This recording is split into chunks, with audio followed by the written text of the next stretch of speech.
Bonsoir à toutes et à tous, bienvenue dans cette édition d'information au sommaire. Il est venu, il a servi avec dévouement, il est parti avec les honneurs.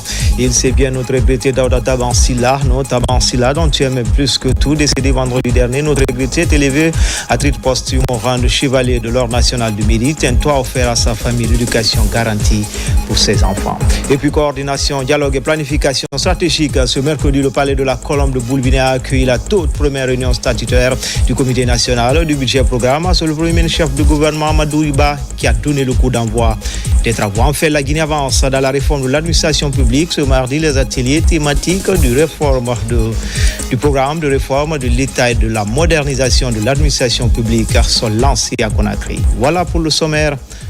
Encore une fois, bonsoir à tous. Bienvenue dans cette édition. Tout d'abord, ces séries de décrets. Décret 2 2025-01-63 PRG, CNRD, SGG, portant nomination d'un chevalier dans l'ordre national mérite à titre posthume.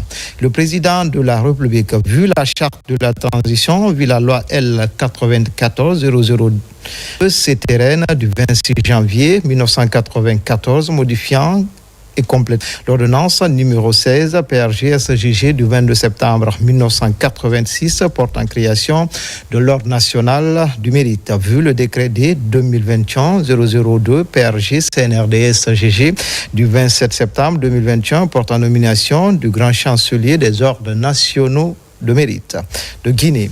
Vu le décret D 2022-05-10 PRG, CNRD, SGG du 25 octobre 2022 portant nomination des membres du Conseil des ordres nationaux de Guinée décrète. Article 1er, décerner posthume le grade de chevalier de l'ordre national du mérite de la République de Guinée. De Tabansila, journaliste à la radio-télévision guinéenne RTG à reconnaissance des services loyables rendus à la nation. Des services louables rendus à la nation. Article 2, le président décret qui prend effet à compter de la date de sa signature sera reçu au journal officiel de la République Conakry le 20 août 2025, signé Général Mamadi Doumbouya. Décret de 2025-01-64 PRG CNRD SG portant attribution, organisation et fonctionnement de l'administration et contrôle des grands ACGP. Le président de la République a vu la charte de la transition décrète. 1. Disposition générale.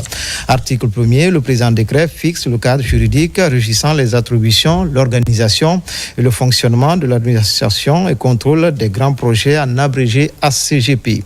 Article 2. Placé sous l'autorité directe du président de la République. L'ACGP est un organisme public sui generis en charge de la maîtrise d'œuvres publiques. Article 3. L'ACGP principalement régi par la loi organique relative aux lois de finances du 27 juillet 2012 et ses textes d'application, notamment le règlement général sur la gestion budgétaire et la comptabilité publique. La loi L 2018-027 AN du 5 juillet 2018 fixant les règles de gouvernance des projets publics en République de Guinée. Cette texte, le présent décret tel qu'il est adopté, de même que les modifications qui interviendront, les décisions de l'administration centrale, toute loi et règlement applicable, le droit administratif. Article 4. Le siège de l'ACGP fixé à Conakry, il peut toutefois être déplacé en cas de nécessité en tout autre lieu du territoire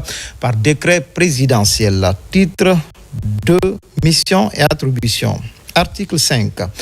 Le président fixe les missions et attributions de la CGP, ceci sans préjudice d'autres missions et attributions qui peuvent lui être dévolues par toute autre disposition applicable. Chapitre 11 et maîtrise d'œuvres publiques.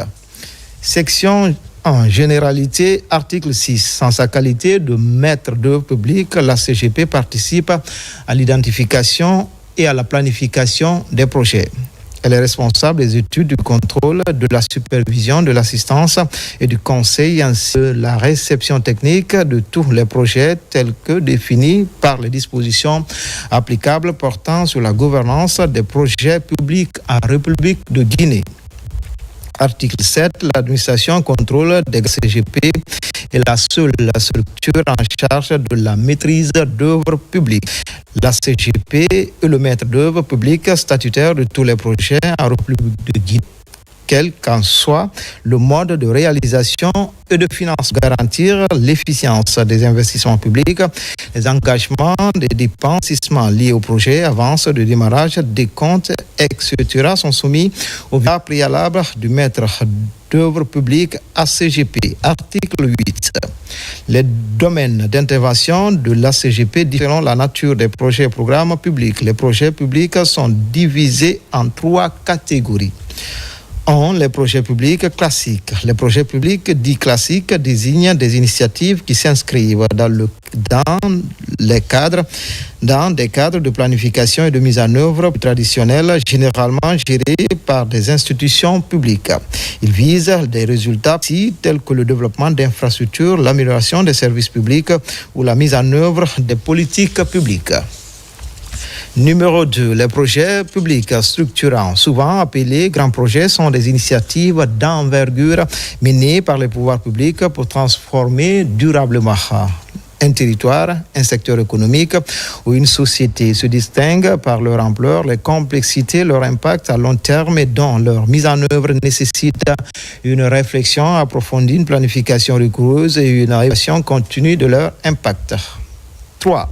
Les projets publics d'urgence et de proximité. Ce sont des projets non planifiés et qui constituent des initiatives mises en place rapidement pour répondre à des besoins spécifiques et immédiats d'une population donnée, généralement suite à une crise ou un événement imprévu, catastrophe naturelle, circonstances imprévues. Ces projets se caractérisent par leur réactivité, leur adaptation au contexte local et leur proximité avec les populations concernées.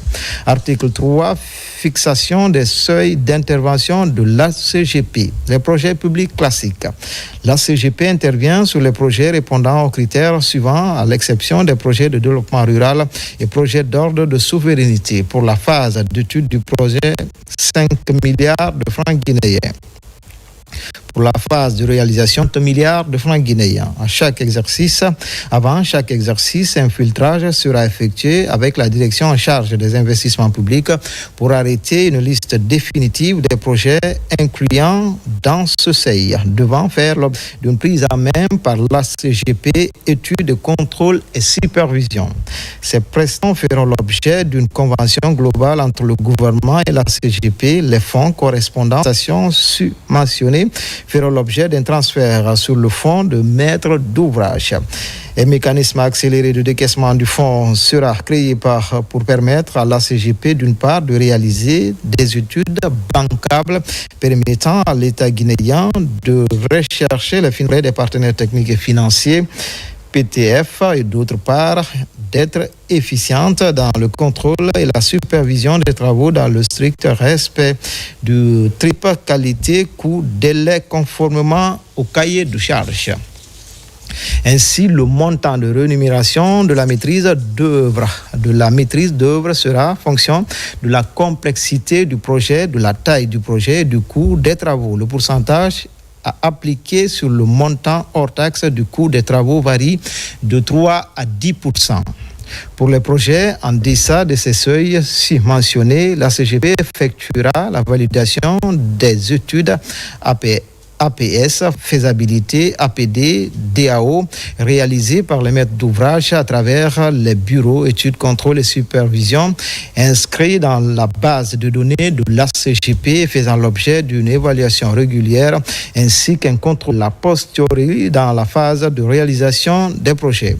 Les projets publics structurants. l'ACGP intervient systématiquement dans les phases de conception, de planification et d'exécution. La source de financement relative à ces projets, les fonds de maîtrise d'œuvre, les projets publics d'urgence et de proximité. Pour les projets émanant de la puissance de la République, l'ACGP intervient par saisine.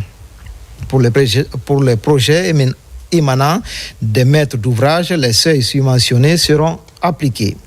Section 2, descriptif des missions de maîtrise d'œuvres publiques. Article 10.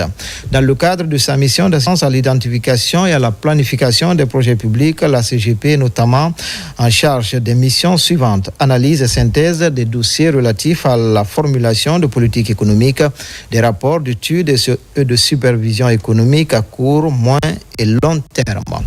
Évaluation exacte des projets et au programme préparation du cadre logique des projets et programmes publics.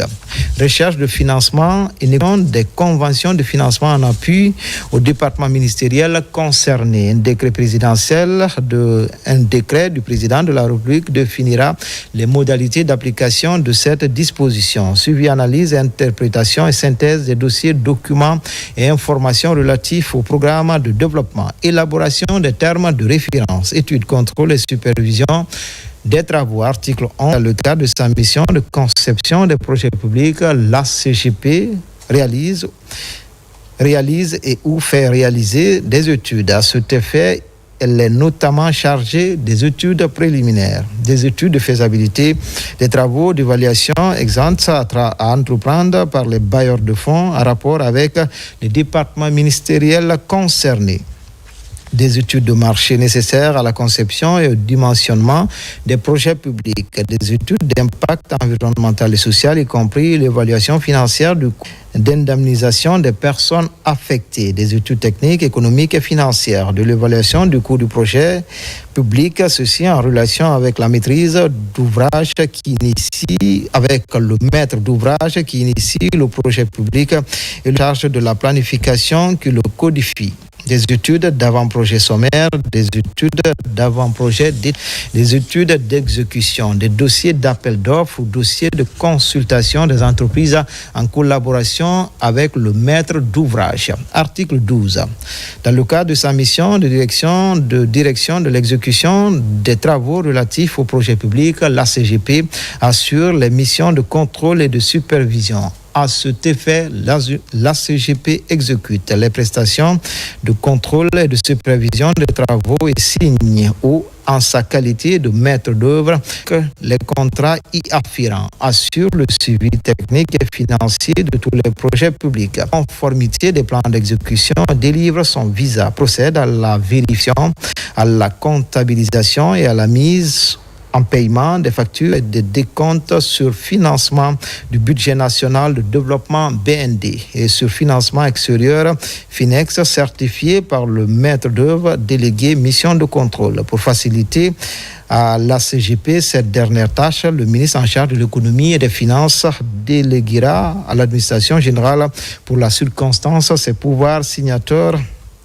signature des demandes de retrait des fonds DRF pour garantir l'efficacité et l'efficience des investissements. Aucun maître d'ouvrage ne doit procéder aux engagements des dépenses d'investissement liées au projet, avance de démarrage, décompte, etc. sans visa préalable du maître d'œuvre public, à l'occurrence la CGP, assiste le maître d'ouvrage conformément aux dispositions applicables en matière de commande publique à la réception des ouvrages, réception provisoire et définitive. Procède en collaboration avec le maître d'ouvrage à la réception à l'usine des matériels et équipements. Assume la responsabilité de l'ordonnancement des travaux, du pilotage des chantiers, de la coordination et du contrôle permanent des chantiers. Gère la garantie de parfait achèvement. Assiste le maître d'ouvrage lors des opérations de réception et pendant la période de garantie de parfait achèvement. Procède à l'évaluation ex post des projets et programmes publics. Chapitre 2. Mission d'assistance et de conseil. Section 1. Mission d'assistance et de conseil d'ordre général. Article 13. La CGP a également pour mission d'assister et de conseiller toutes les structures intervenant dans le cadre de la mise en œuvre des projets et programmes publics. Article 14. De manière générale, la CGP émet un visa sur toutes les questions liées à la faisabilité, la structuration, la promotion et la réalisation des projets et programmes publics. Participe aux travaux de revue des portefeuilles des projets et programmes publics avec les partenaires techniques et financiers et les départements ministériels. Participe de droit aux travaux des instances chargées du pilotage des programmes et projets publics. Ces comprennent sans que cette liste ne soit limitative. Les comités de coordination et de pilotage des projets et programmes publics transversaux tels que visés au sein de la loi portant sur les règles de gouvernance des projets publics en République de Guinée. Les commissions de suivi des projets et des programmes publics objet de la commande publique, marché public et partenariat public-privé notamment. Les instances de gouvernance des organismes publics, conseils d'administration notamment, au sein desquels la CGP est membre. Les instances de gouvernance des organismes publics, conseils d'administration notamment, où la CGP n'est pas membre lorsque l'ordre du jour de la réunion relative aux projets et programmes publics. Dans ces cas de figure, l'organisme public adresse une invitation à la CGP dans les délais et formes prévus par les dispositions applicables. Section de mission d'assistance et de conseil auprès du président de la République. Article 15. Dans le cadre de ces assistances de conseil au président de la République, la CGP est notamment chargée d'émettre, sur instruction du président de la République, un avis sur la répartition géographique et stratégique des projets et programmes publics, préparer des notes techniques sur les projets et programmes inscrits au programme d'investissement public PIP et ou au plan national de développement, promouvoir, étudier, assurer en application de la loi portant les règles de gouvernance des projets ou programmes publics en République de Guinée, la maîtrise d'ouvrage délégué de tout projet et programme public spécifique que le président de la République décide de lui confier, procède à l'attention du président de la République, au suivi, à l'analyse, à l'interprétation et à la synthèse des dossiers, documents et informations relatifs au programme de développement.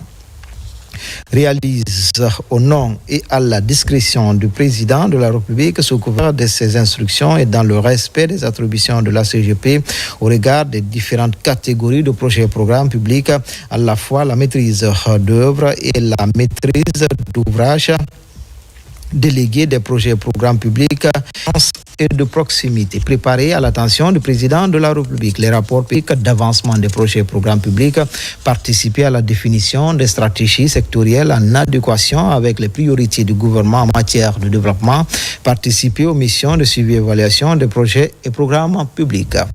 Section 3, mission d'assistance et de conseil auprès des maîtres d'ouvrage. Article 16.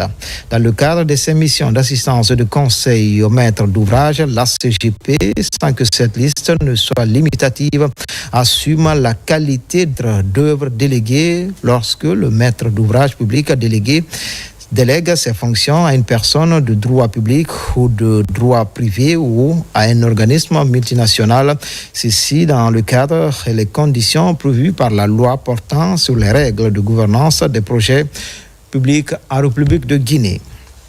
Mission Section 4, mission d'appui, d'assistance et de conseil dans le cadre de la structuration et la promotion des projets et programmes publics. Article 17. Dans le cadre de la structuration et de la promotion des projets et programmes publics, la CGP, sans que cette liste ne soit limitative au stade de leur étude et de leur conception, assiste le maître d'ouvrage dans la structuration technique, financière et juridique des projets et programmes publics identifiés comme stratégique et structurant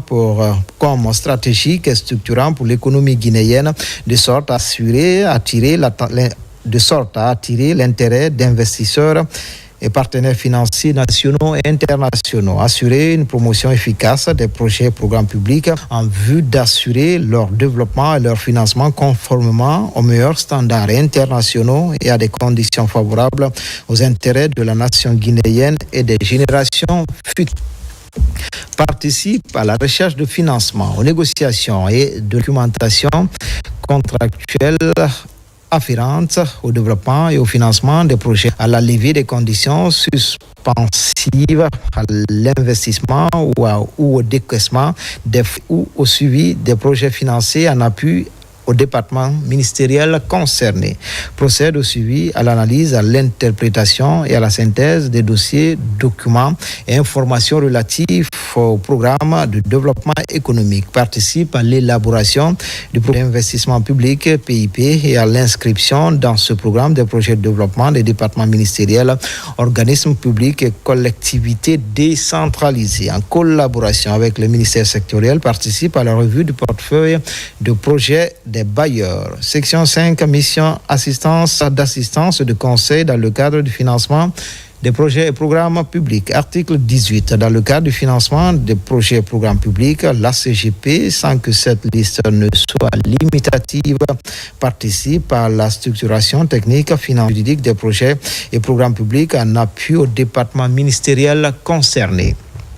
Participe à la recherche de financement, aux négociations de la documentation contractuelle afférente au développement et au financement des projets et programmes publics, à la levée des consives, à l'investissement ou au décaissement des fonds et ou au suivi des projets financés en appui au département ministériel concerné.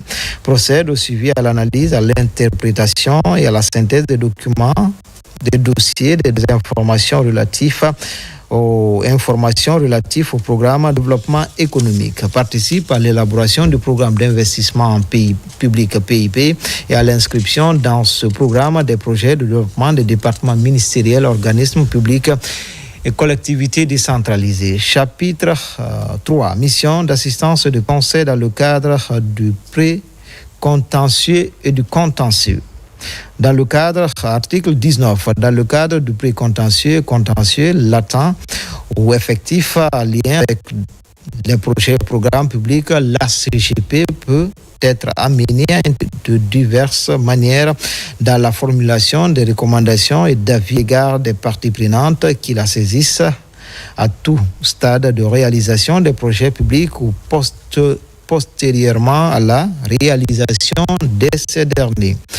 Article 20, la CGP exerce les missions à l'article 17 en toute indépendance, de bonne foi, en toute transparence et dans le respect des principes communément admis contradictoires.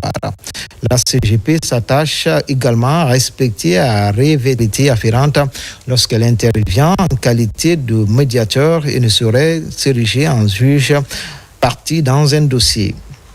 Titre 3. Orientation stratégique. Article 21. Les orientations stratégiques à la CGP sont fixées dans un contrat de programme qui couvre une période de 3 à 5 ans. Article 22, le contrat de programme qui doit être approuvé par le président de la République doit notamment contenir les informations sur les objectifs de développement de la CGP, les indicateurs de performance dans le domaine de la qualité de service de la CGP, de son développement et de sa gestion, les coûts et les surcoûts engendrés le cas échéant par la CGP dans le cadre de ses activités et la compensation financière de l'État qui en découle. Chapitre 4, organisation et fonctionnement. Titre 4, organisation et fonctionnement. Chapitre 1, gouvernance interne. Article 23, la CGP est un organisme public sugénérie dirigé par un administrateur général. Article 24, toute personne qui, sous quelque dénonciation que ce soit, prend part à la gestion courante de la CGP ne peut exercer une quelconque fonction de gestion au sein d'une autre institution dans laquelle la CGP des intérêts.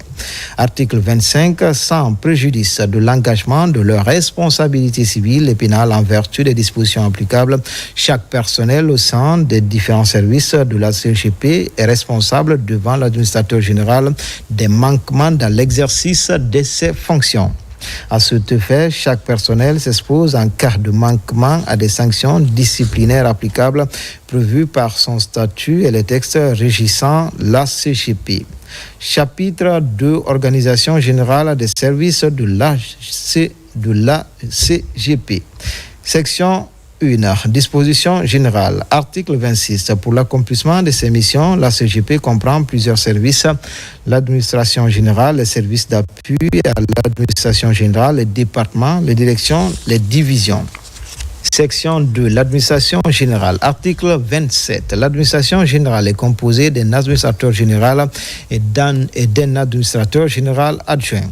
Sous-section 1, l'administrateur général, article 28, la CGP est dirigée par un administrateur nommé par décret du président de la République. Article 29, sans préjudice du respect des directives et orientations données par les tutelles techniques et financières et déclinées au titre 1.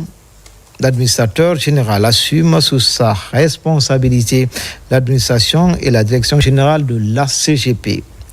Il la représente dans ses rapports avec les tiers.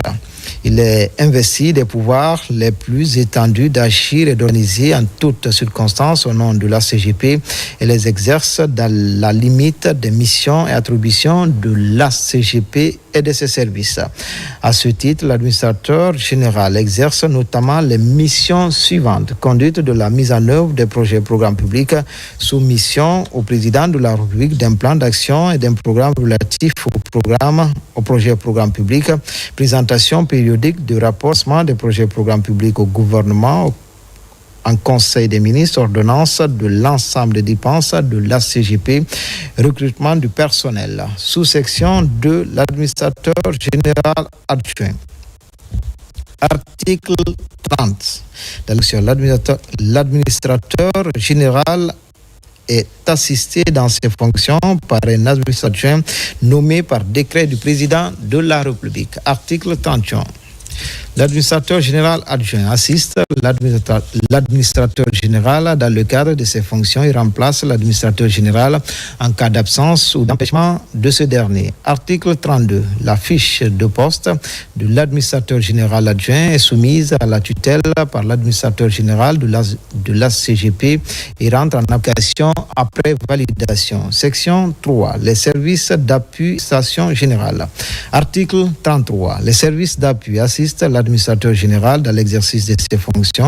Chaque service d'appui est dans son domaine d'expertise, notamment des missions suivantes: émettre son avis sur les dossiers qui lui sont affectés par l'administrateur général, mettre en œuvre toutes les activités susceptibles de contribuer à la réalisation de ses projets et de son action auprès de l'administrateur général ou au sein de la CGP, exécuter tâches confiées par l'administrateur général. Section 4. Les départements. Article 34. Les départements dirigés par le chef de département sont composés de plusieurs directions. Les départements peuvent être regroupés en pôles métiers en fonction des besoins. Article 35. Les chefs de département sont nommés par décision de l'administrateur général.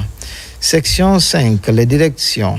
Article 36. Les directions dirigées par des directeurs peuvent être composées de plusieurs divisions. Article 37. Les directeurs sont nommés par décision de l'administrateur général. Section 6. Les divisions. Article 38.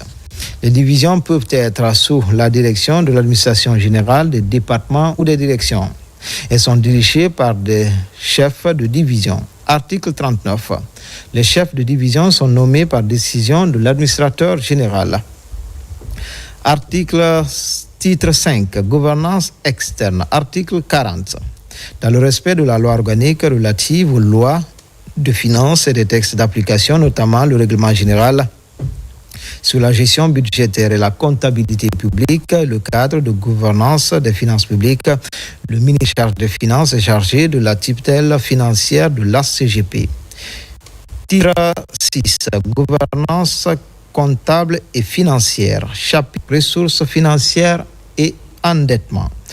Article 41. Les ressources de la CGP sont constituées de dotations budgétaires annuelles allouées par l'État pour son fonctionnement. Produit ici de ces prestations de services, ressources mises à disposition par les partenaires de développement ou autres acteurs financiers en vertu des conventions et accords de crédit conclus avec le gouvernement. Produit ici de la cession de ses actifs, dons et legs. Ressources ici de fonds de maîtrise d'œuvres publiques et d'assistance technique tels que définis et présentés par la loi portant gouttière des projets publics en République de Guinée. Article 42. Aucun impôt, aucun droit, Aucune taxe ne peut être directement affectée à la CGP. Article 43, conformément aux dispositions de la loi organique relative aux lois de finances et ses textes d'application, la CGP n'est pas autorisée à contracter des emprunts ni à émettre des titres de créance. Chapitre 2, contrôle de l'utilisation des ressources financières.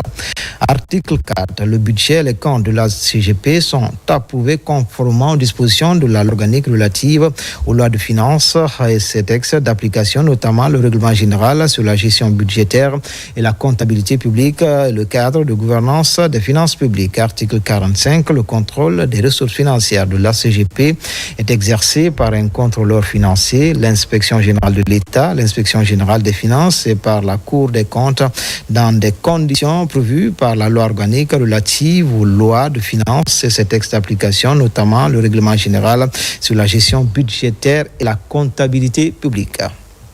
Article 46, la CGP s'inscrit dans le respect de la législation applicable à la commande publique, marché public et partenariat public-privé notamment, dans les conditions prévues par celle-ci. Chapitre 3, établissement des comptes et transmission. Article 47. Les comptes de la CGP sont approuvés conformément aux dispositions de la loi organique relative aux lois de finances et ses textes d'application, notamment le règlement général sur la gestion budgétaire et la comptabilité publique et le cadre de gouvernance des finances publiques.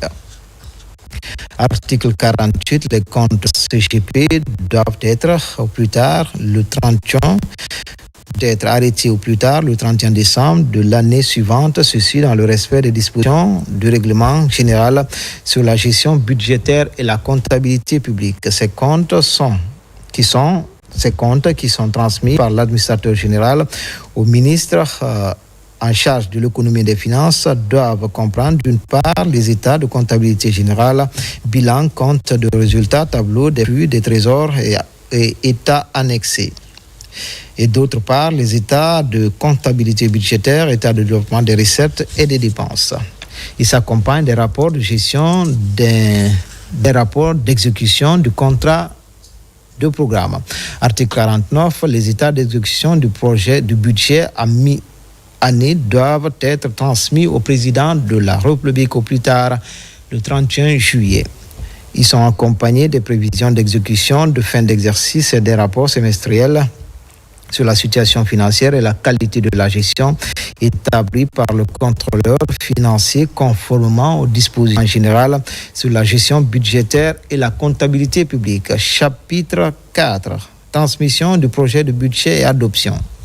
Article 50. Le projet de budget approuvé par l'administrateur général est transmis au président de la République pour intégration au budget de l'État au dernier trimestre.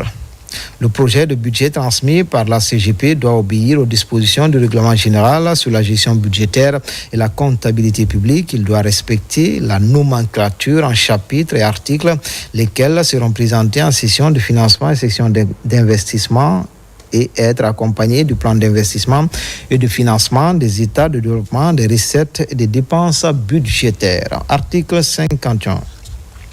L'adoption du budget de la CGP doit intervenir avant le début de chaque exercice, sauf circonstances exceptionnelles. Les informations à transmettre doivent également porter une programmation budgétaire sur 3 ans. Chapitre 5, subventions. Section 1, caractéristiques des subventions. Article 50. Les subventions de l'État allouées à la CGP doivent couvrir en totalité le coût de ces activités, à l'exception des coûts couverts, le cas échéant, par les ressources propres de la CGP. Ces subventions distinguent les montants destinés à couvrir les dépenses de fonctionnement et les montants destinés à couvrir les dépenses d'investissement. Article 53, lorsque la CGP reçoit une subvention de l'État, le montant inscrit dans le projet de budget doit être conforme à celui inscrit dans le projet de loi de finances. Section 2, demande de subvention. Article 54. Les subventions accordées à la CGP dans la loi de finances après demande de crédit formulée par la CGP. Article 55. La demande de subvention de la CGP effectuée chaque année par l'administrateur général de la CGP. Article 56. La direction en charge du budget procède à l'examen de la demande de subvention de la CGP en conférence budgétaire. Elle formule une proposition de subvention soumise à l'approbation du ministre en budget et à inscrire dans le projet de loi de finances qui sera soumis par le gouvernement à l'Assemblée nationale. Titre 6. 7. Disposition finale. Article 57. Le présent décret qui abroge toute disposition antérieure contraire prend effet à compter de sa signature et sera enregistré et publié au journal officiel de la République. Conakry le 20 août 25 signé. Général Mamadi Doumbouya. Dans l'actualité ce soir, il est venu, il a servi avec dévouement, il est parti avec les honneurs. Il sait bien notre regretté Daouda Taban Silla, non Taban dont tu aimais plus que tout. Décédé vendredi dernier, notre regretté Taban Silla est droit à ce mercredi hommage de la nation, élevé à titre posthume au rang de chevalier de l'ordre national du mérite, un toit offert à sa famille et l'éducation garantie pour ses enfants. Des actes qui symbolisent encore une fois la magnanimité du chef de l'État général Mamadi Doumbouya. L'annonce a été faite par le ministre secrétaire général de la présidence, le général Amara Kamara. L'hommage de la nation à un journaliste passionné, un citoyen humble et social. Le film nous est raconté. Une fois de plus, la nation guinéenne porte le deuil et ses fils ont encore du mal à se relever face à la recette de cet autre triste. Vendredi 15 août 2025, Daouda Taban Silla, journaliste de son État, tire sa révérende hôpital tunisienne des suites de maladie.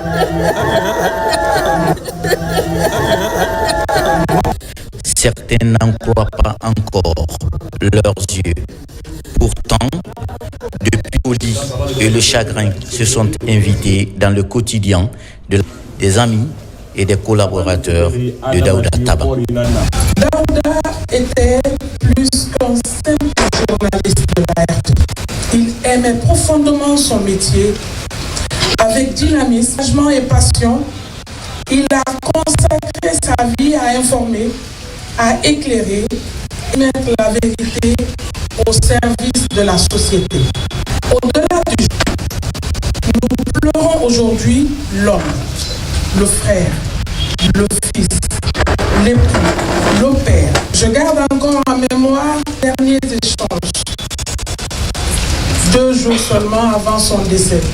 Le jour où il devait se rendre en Tunisie pour ses soins. Il m'avait dit, avec une voix pleine de tendresse, et c'était devant témoin, il a dit, je cite, « Madame, priez pour mon épouse, bénissez-la, elle s'occupe bien de moi, elle ne dort que quand je dors. » Fin de citation. Ce message nous profondément, car il résume ce qu'était Daouda. Nous perdons un professionnel exemplaire, un camarade loyal, un esprit lumineux. Mais nous gardons de toi l'image de cœur, toujours prêt à servir, à conseiller, à inspirer. Reporter infatigable, champion, ton nom restera gravé dans l'histoire de la RTG. Devant cette épreuve difficile, comment devant la volonté divine, puisse le Tout-Puissant t'accueille de miséricorde et t'ouvrir les portes de son paradis éternel. Au syndicat de la RTG, par ma voix, je te demande de nous pardonner. Nous, au nom des travailleurs, nous te pardonnons. Pour chaque journaliste guinéen, c'est un secret de savoir que Taban Silla, reporter dans l'âme doubleur, a roulé sa bosse dans pas mal de rédactions avant de déposer sa marque. Son talent, remarqué depuis l'ISIC de Kuntia, Taban la monnaie de chemin pour répondre au service de la nation. Par ta plume féconde sur les activités du plan et de la coopération, l'on témoigne tout simplement qu'aux âmes bien-nées, la valeur n'atteint point le nombre des années. Daouda nous a liés dès les premiers jours de notre aventure commune à l'Institut supérieur de l'information et de la communication de Kuntia en novembre 2006.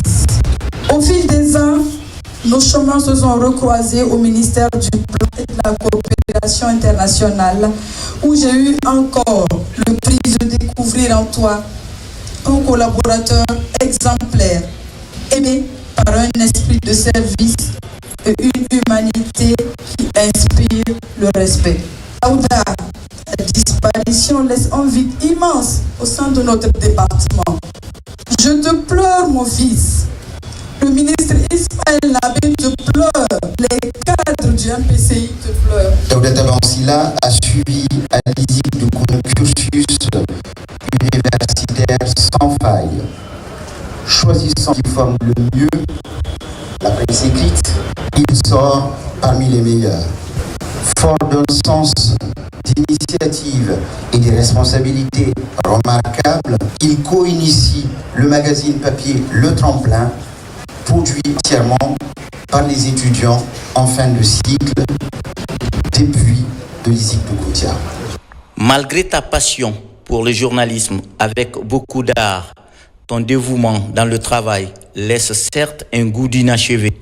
Mais ce beau monde composé de croyants qui te rend hommage aujourd'hui estime qu'on ne se trouve pas tétanisé outre mesure face à une quelconque. Les sages, les imams, parents, femmes et jeunes du quartier Imbaya Faba, M. Tabansila a été et sera pour leur population une référence.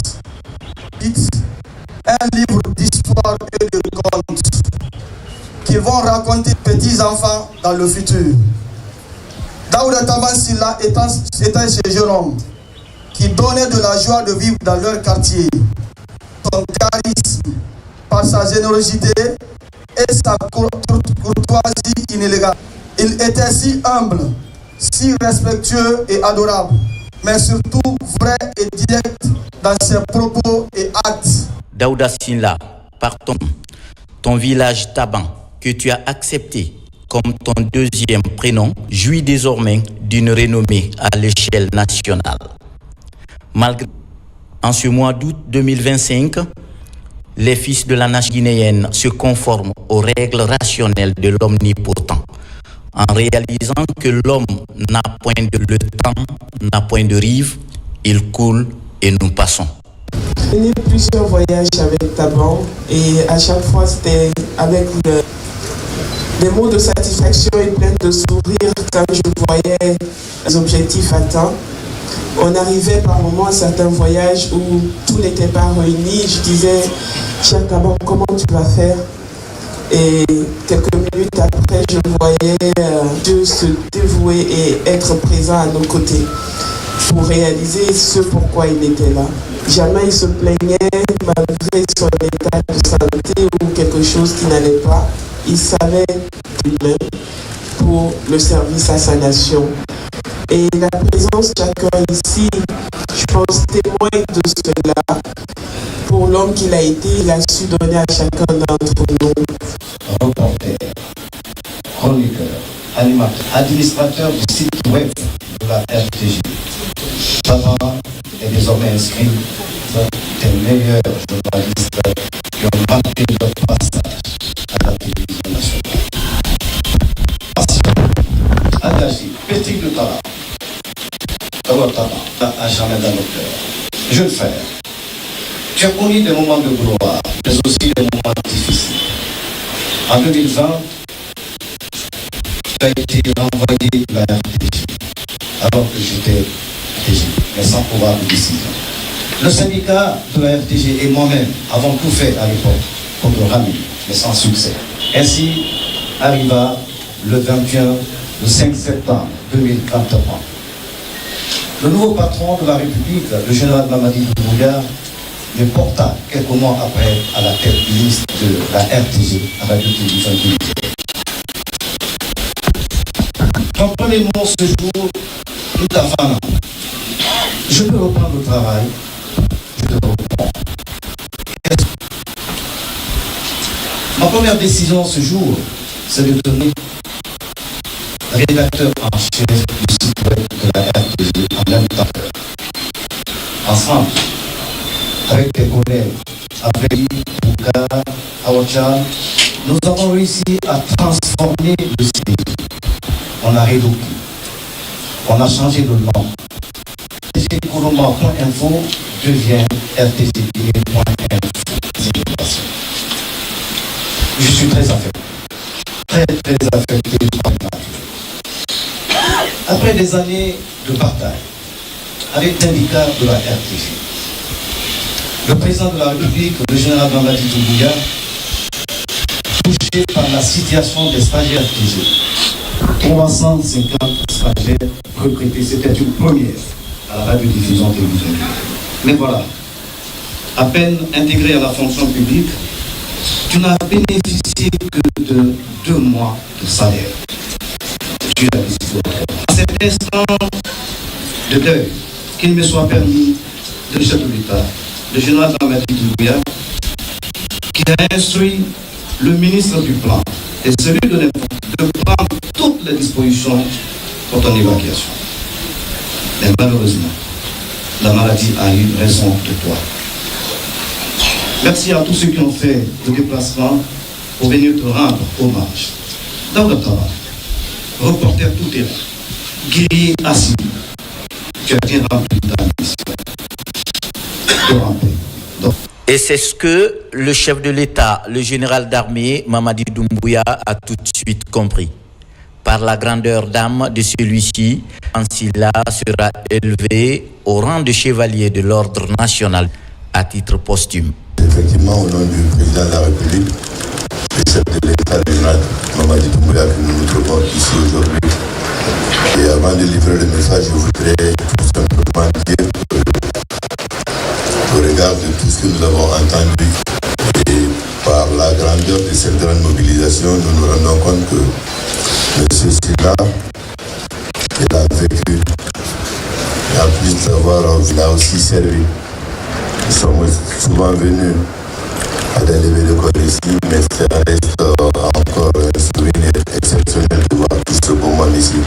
Et tout ce monde, il les a cherchés par son travail.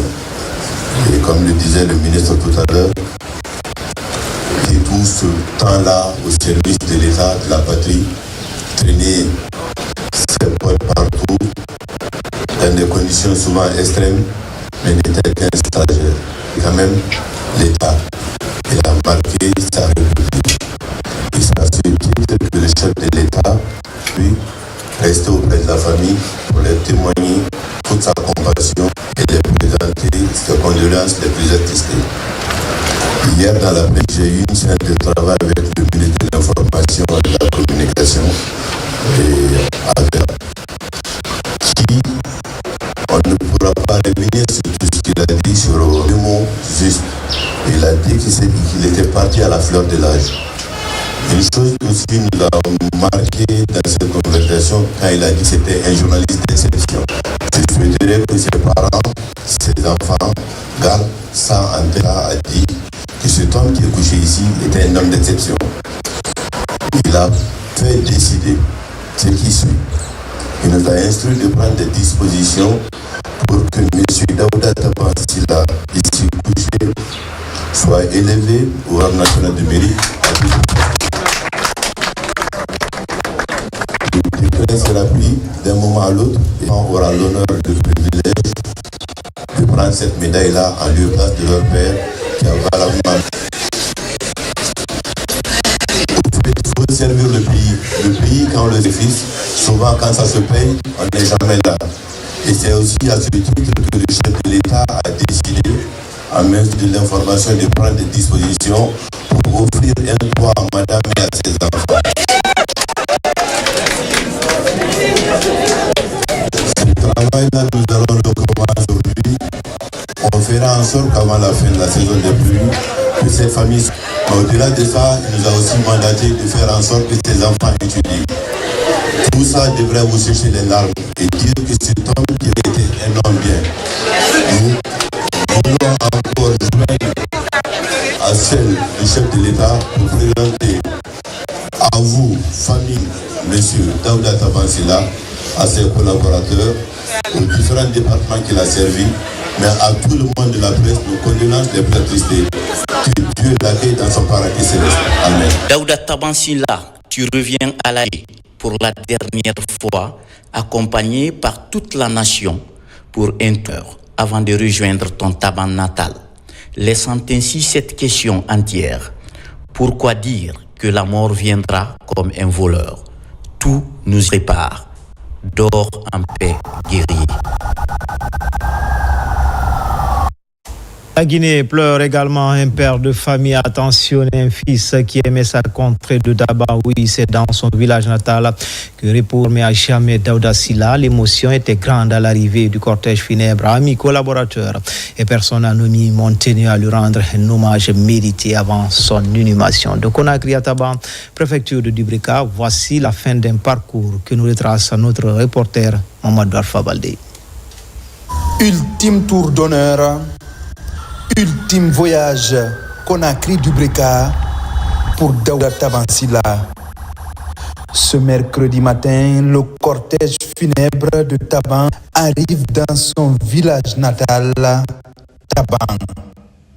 Vive la mobilisation grande. Dernier témoignage, dernier recueillement pour sa famille, ses proches, collègues et admirateurs. Moi, tous mes papiers, la plupart des papiers que j'écris dans le service net, c'est Taban qui le corrige. Il corrige, et quand il corrige un papier, c'est formidable.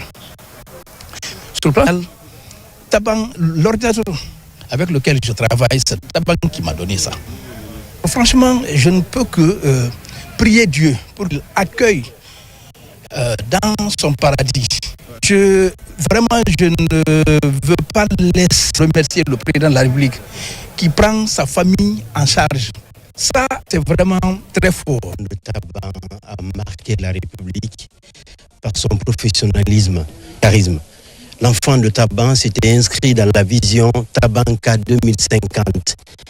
Mais sa vision, parce qu'il suscite des vocations non seulement au niveau des 2 enfants qu'il laisse, mais des vocations au niveau de toute cette jeune génération qui est sa dernière demeure. Et je profite pour remercier les autorités, parce que notre souci, c'était que Taban ait un toit, que Taban ait une prise en charge. Donc toutes ces priorités sont prises en compte par les autorités. Donc on ne peut que les remercier aussi. Dans l'enceinte de l'école primaire de Taban, bondée avec des témoignages et pathétiques sur les valeurs et les qualités de l'homme.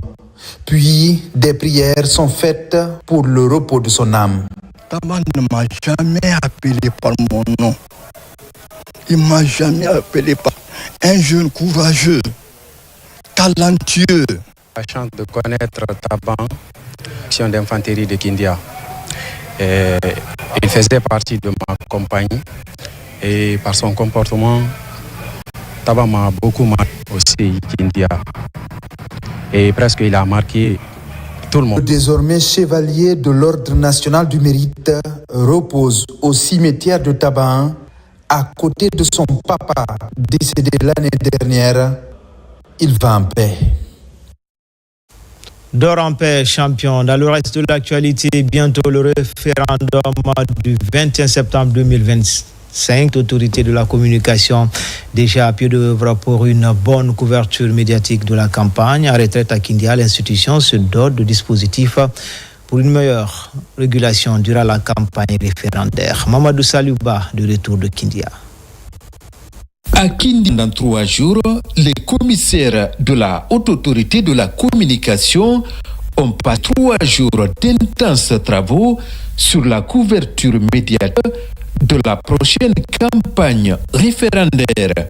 Les réflexions ont abouti à 2 projets de décision majeure sur une information responsable et équilibrée durant la période de campagne pour le référendum du 21 septembre prochain. Nous avons pris une décision qui réglemente la couverture médiatique des médias d'État qui assurent un égal accès au courant du oui et du non. Une décision que nous avons prise concerne la couverture médiatique par la presse. Au niveau des deux décisions, nous avons veillé à ce que les institutions de la République soient protégées, que l'ordre public soit protégé, que des discours de haine ne soient pas. Au cours de cette rencontre cruciale pour les médias, les commissaires et les points focaux de l'institution dans les régions se sont entretenus sur l'amélioration à l'intérieur du pays pour renforcer l'efficacité de la HAC sur l'ensemble du territoire national. Le guide qu'on a élaboré, feuille de route, qui désormais nous oriente et nous facilitera également le deux activités. L'un des objectifs aujourd'hui, c'est l'assainissement du visage médiatique. Durant les travaux, les commissaires de la HAC ont marqué une pause émouvante pour honorer la mémoire du journaliste de TG, Daouda Tabansila, décédé. Une marque envers la famille du défunt et le monde de la presse. À présent, la suite des décrets. Décret 250160 PRG CNRD SGG porte en nomination d'ambassadeur. Le président de la République, vu la charte du décret, article 1er. Les hauts cadres dont les prénoms et noms suivent sont nommés les fonctions ci-après. Ambassadeur extraordinaire et plénipotentiaire de la République de Guinée et le Royaume de Belgique, Madame Aïcha Nanette Condé, ancienne ministre. Ambassadeur extraordinaire et plénipotentiaire de la République de Guinée près la République du Mali, Monsieur Ousmane Camara, précédemment ambassadeur extraordinaire et plénipotentiaire de la République de Guinée près la République de Guinée équatoriale, ambassadeur extraordinaire et potentiel de la République de Guinée, près la République islamique d'Iran, Monsieur Mamadou Baldé. Précédemment, premier secrétaire à l'ambassade de la République de Guinée en Espagne, ambassadeur extraordinaire et plénipotentiel de la République de Guinée près la République de Guinée équatoriale, Monsieur Oumar Kandé, précédemment ambassadeur extraordinaire et plénipotentiaire de la République de Guinée près la République de Turquie. Ambassadeur extraordinaire et plénipotentiaire de la République de Guinée près la République de Turquie, Monsieur Abdoulaye Fofana, précédemment ambassadeur extraordinaire et plénipotentiaire près la République du Mali. Ambassadeur extraordinaire et plénipotentiaire de la République de Guinée près l'Organisation internationale de la francophonie OIF avec siège à Paris, France, Monsieur Ben Diawadou Traoré, précédemment premier secrétaire chargé de la communication à l'ambassadeur de la République de Guinée au Japon. Article, le présent décret qui abroge toute disposition antérieure contraire prend effet à compter de la date de sa signature et sera enregistré et publié au journal officiel de la République. Conakry, le 20 août 2025, Général Mamadi Doumbouya. Décret de 2025-0161 PRG CNRG fixant les dates d'ouverture et de clôture de la campagne référendum constitutionnel du 21 septembre 2025. Le président de la République, vu la charte décrète, article 1er. La campagne pour le référendum constitutionnel du 21 septembre 2028 est ouverte 2025 est ouverte le dimanche 21 août 2025 à 0h et est close le 18 septembre 2025 à 0h. Article 2. Pendant la campagne pour le constitutionnel, les réunions et les manifestations publiques se tiennent dans le respect de la loi, de l'ordre public et des bonnes mœurs. Article 3. La haute autorité de la communication, HAC, veille à ce que le principe d'égalité entre les opinions soit respecté dans les programmes d'information des organes de presse publics et privés. Les conditions d'élaboration, d'édition, de production, de programmation et de publication des écoutes de diffusion des émissions relatives à la campagne référendaire sont déterminées à disposition de la loi Sur la haute autorité de l'article 4, le ministre de l'administration du territoire et de la décentralisation, le ministre des Affaires étrangères, de l'intégration africaine et des Guinéens établis à l'étranger, le garde des Sceaux, ministre de la Justice et des droits de l'homme, le ministre de l'Information et de la Communication, le ministre de l'Économie et des Finances, budget, le ministre de la Sécurité et de la Protection civile, le ministre de la Défense nationale sont chargés chacun en ce qui le concerne de l'application du présent décret. Article 5. Le présent décret prend acte de la date de sa signature et sera arrêté et publié au journal officiel de la République. Conakry le 20 août 2025. Général Mamadi Doumbouya. Décret de 2025-0162 PRG CNRD portant nomination de haut cadre au ministère du Budget. Le président de la République, vu la charte de la transition, décrète. Article 1er. Les hauts cadres dont les prénoms et noms suivants sont mis dans les fonctions ci-après. Directeur général des douanes, colonel Cheikh Gadiri Kondé, matricule 10208E, précédemment directeur général par intérim des douanes. Directeur général adjoint des douanes, colonel Sekou Ahmed Ba, matricule 202-027R, précédemment directeur général adjoint par intérim des douanes. Le présent décret qui abroge toute disposition antérieure contraire est fait à compter de la date de sa signature et sera enregistré et publié au journal officiel de la République. Conakry le 20 août 2025, signé Général Mamadi Doumbouya. Comme annoncé dans les titres, coordination, dialogue et planification stratégique, ce mercredi, le palais de la Colombe de Boulbiné a accueilli la toute première réunion statutaire du Comité national du budget programme, une rencontre qui a connu une forte mobilisation des à tous les niveaux. C'est le premier chef de gouvernement, Amadou Riba, qui a donné le coup d'envoi des travaux.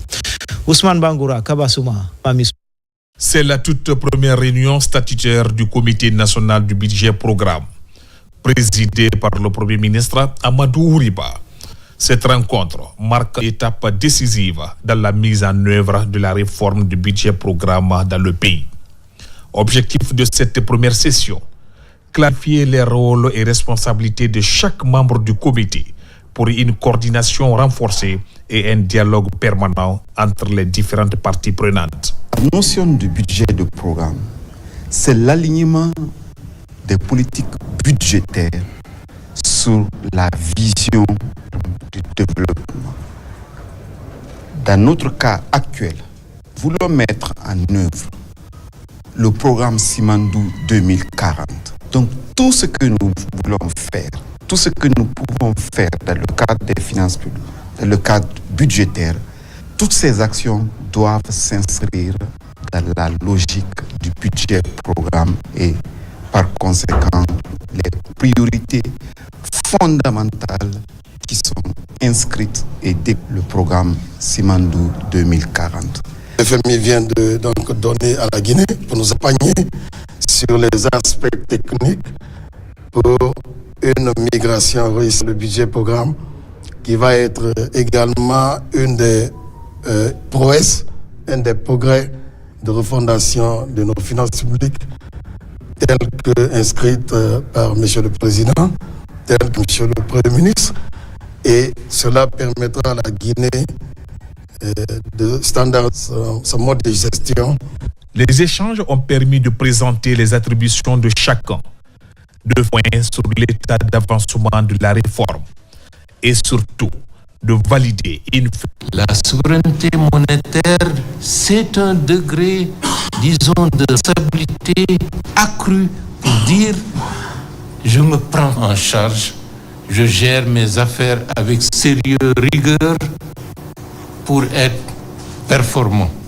Volonté d'aller dans le cadre de la transformation économique de notre pays exige que nous soyons dans le cadre d'un environnement régulé, concerté, rigoureux, avec des objectifs à atteindre.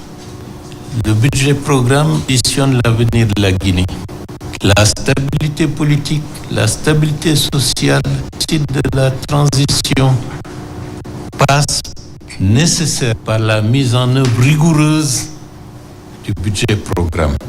Une dynamique désormais enclenchée sous la houlette du genre pour faire du budget programme un véritable levier de PEDEC. Le ministre des Affaires étrangères et les ambassadeurs de l'Union européenne au menu des échanges, cette problématique, comment régler ensemble la question migratoire. Dr Maurice Sanda tient au traitement de ce dossier dans le respect de la dignité des migrants. Le point avec Amadou Touré.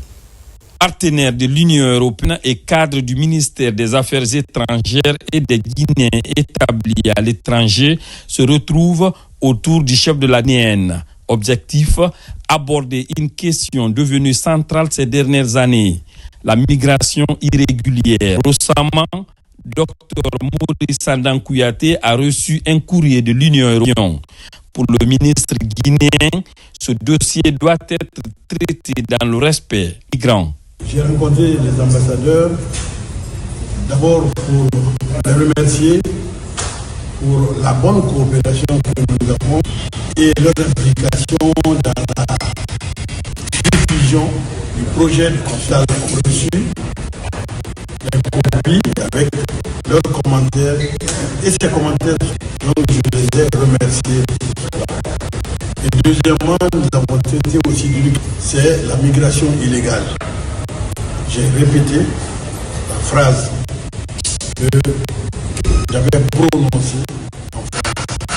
La réciprocité, expulser un Guinéen n'a rien fait, correspondra à l'expulsion réciproque des citoyens de ce pays-là.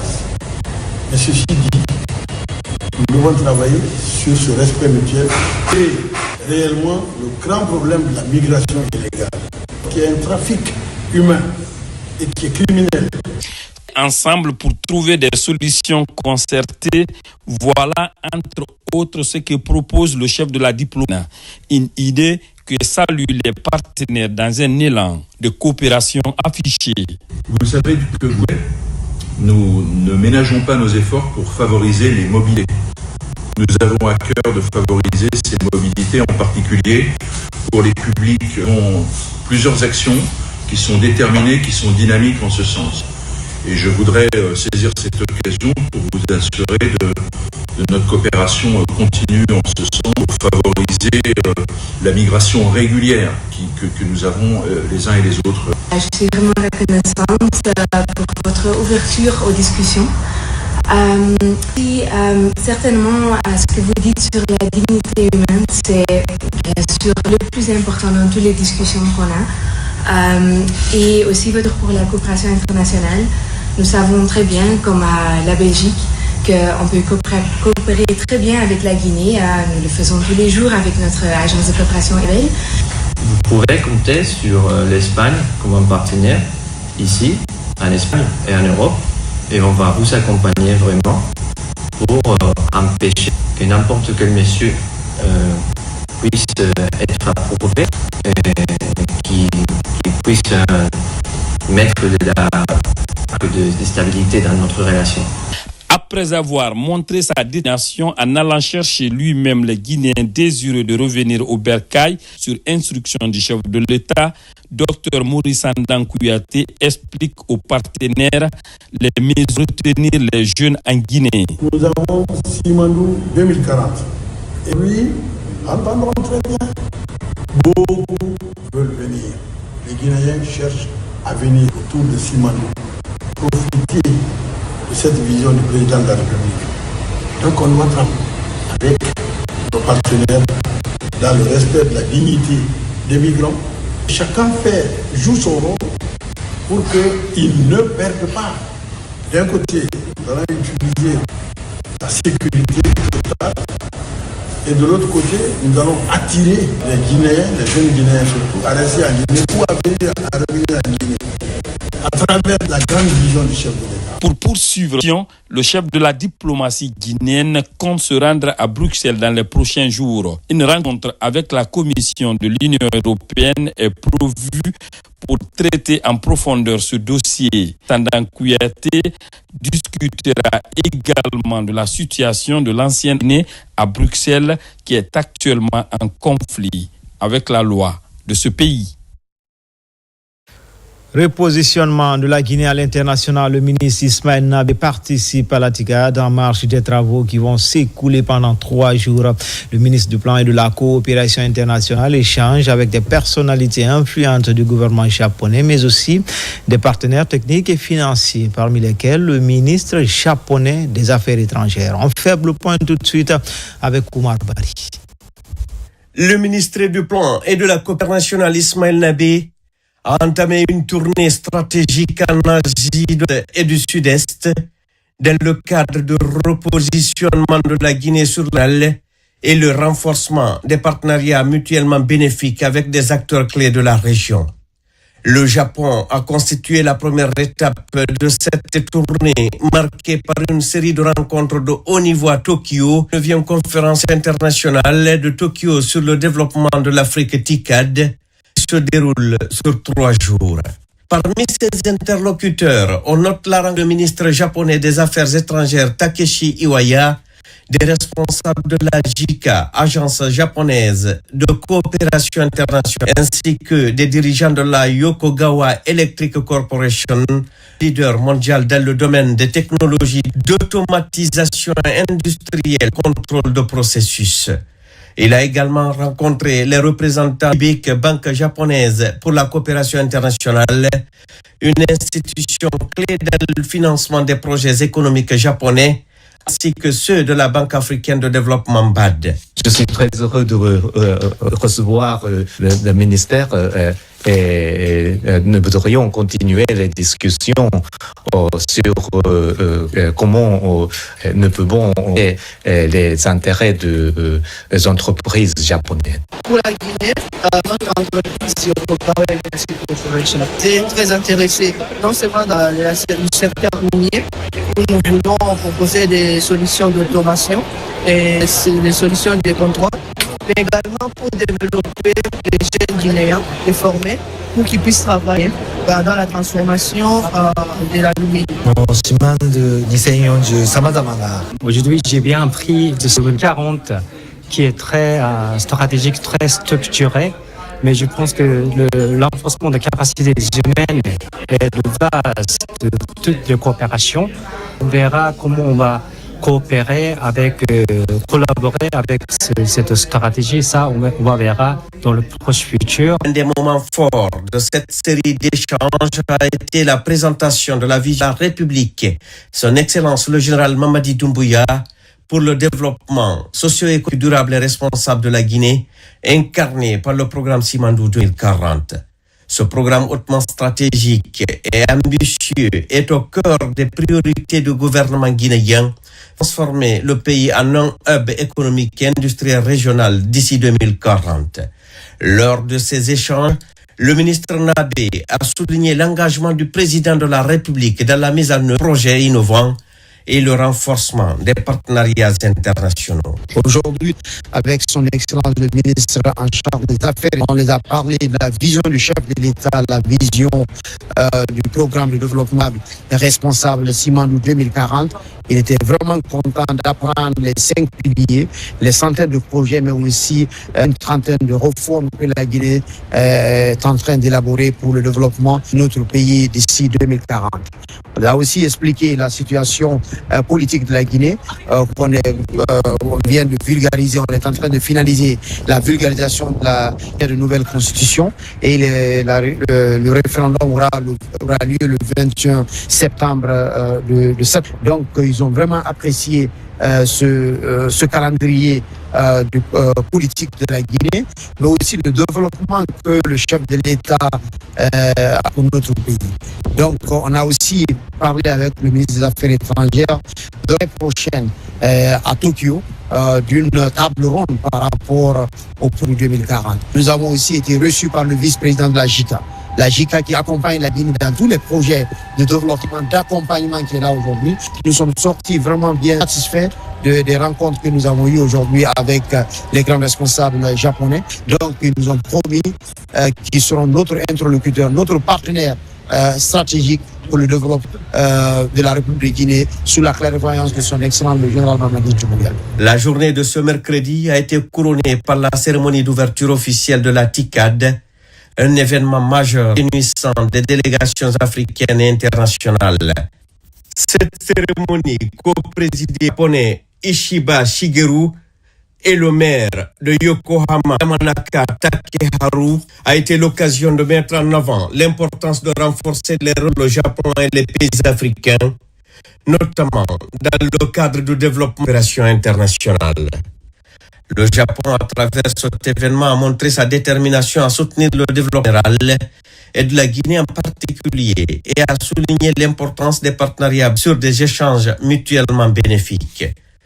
L'aspect culturel du Japon et de l'Afrique a été à l'honneur, ajoutant une touche de diversité à l'événement et rappelant l'importance de l'opération interculturelle dans le renforcement des relations internationales.